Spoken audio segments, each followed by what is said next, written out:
Hi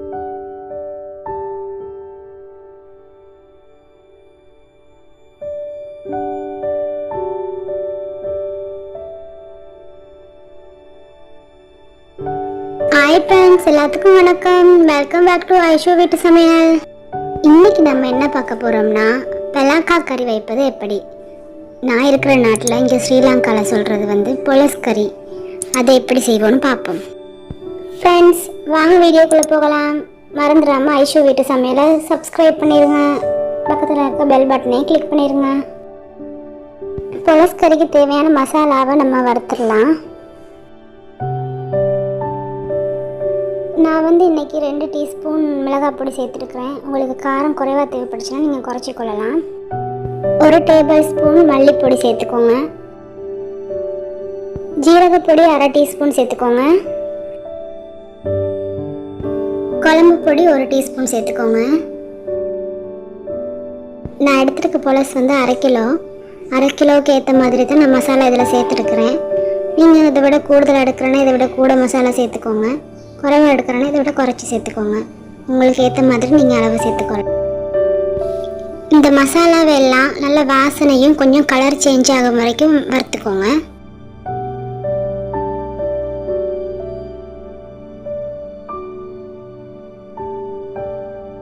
நான் இன்னைக்கு pressure குக்கரில் தான் செஞ்சு காட்ட போகிறேன். ப்ரெஷர் குக்கரில் 4 டீஸ்பூன் ஆயில் சேர்த்துக்கோங்க.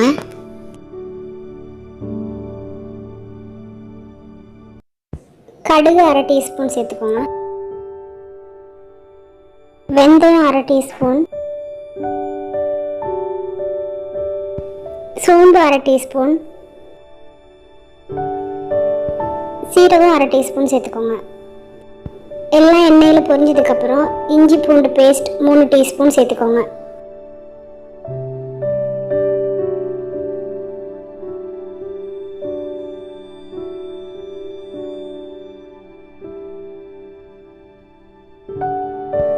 இப்போ பட்டை, ஏலக்காய், கிராம்பு அதுக்குள்ள சேர்த்துக்கோங்க.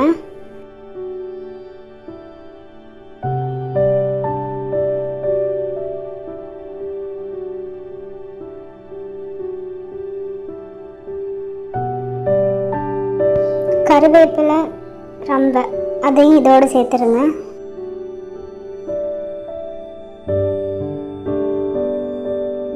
ஒரு பெரிய சைஸ் வெங்காயத்தை நீள நீளமாக கட் பண்ணி வச்சுருக்கிறேன். அதையும் இதோடு சேர்த்துக்கோங்க.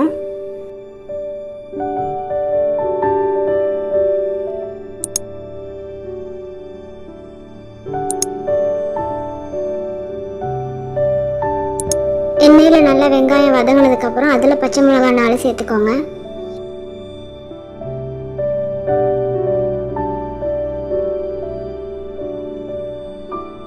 ஒரு பெரிய தக்காளி பழம் சின்னதாக நறுக்கி சேர்த்துக்கோங்க. நான் இங்கே சேர்த்துக்கொள்ளலை, நீங்கள் சேர்த்துக்கோங்க.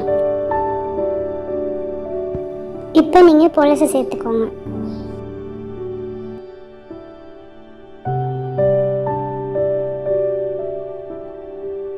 பொலசை ஒரு 2-3 நிமிஷம் எண்ணெயில் நல்லா வதங்க விட்டுருங்க.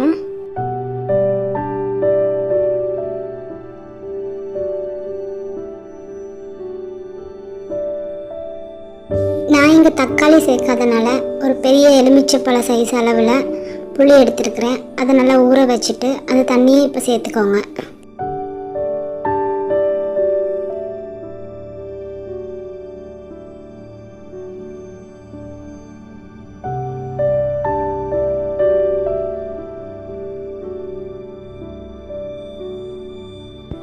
அரை டீஸ்பூன் மஞ்சள் பொடி, அதோட தேவையான அளவு உப்பு சேர்த்து அதை நல்லா எண்ணெயிலே வதங்க விடுங்க.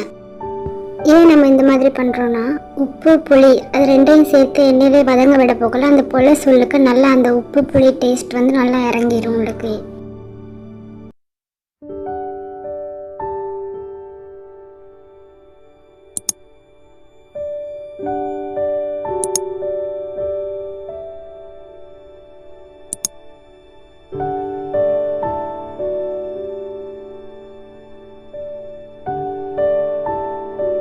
இப்போ நம்ம வறுத்து வச்ச மசாலாவை சேர்த்துக்கொள்ளலாம். சேர்த்ததுக்கப்புறம் அதை நல்லா மிக்ஸ் பண்ணிடுவோம்.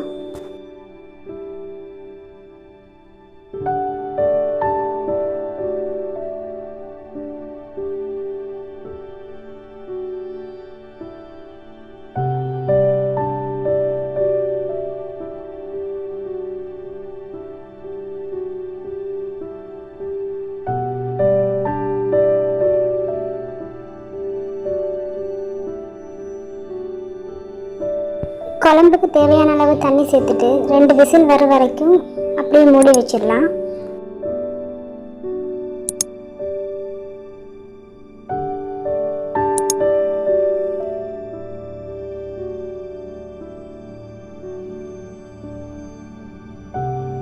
ரெண்டு விசில் வந்தாச்சு. இப்போ நம்ம திறந்து பார்க்கலாம்.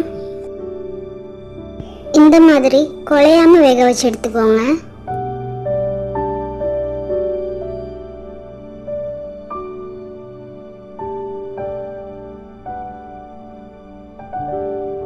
இப்போ இதில் அரை மூடி தேங்காய் துருவி அதில் நல்லா திக்கான பால் எடுத்து சேர்த்துக்கோங்க. உங்களுக்கு குழம்புக்கு எவ்வளோ தேவையோ அவ்வளோ சேர்த்துக்கோங்க தேங்காய் பால். நான் இங்கே 1.5 கப் சேர்த்துருக்குறேன் தேங்காய் பால். தேங்காய் பால் சேர்த்ததுக்கப்புறம் ஒரு 15 நிமிஷம் குறைவான தீயில் அதை கொதிக்க விட்டுருங்க. அப்படி கொதிக்கிறப்ப அந்த குழம்பு ரொம்பவும் டேஸ்ட்டாக, ரொம்ப திக்காக, ரொம்பவும் டேஸ்ட்டாகவும் இருக்கும்.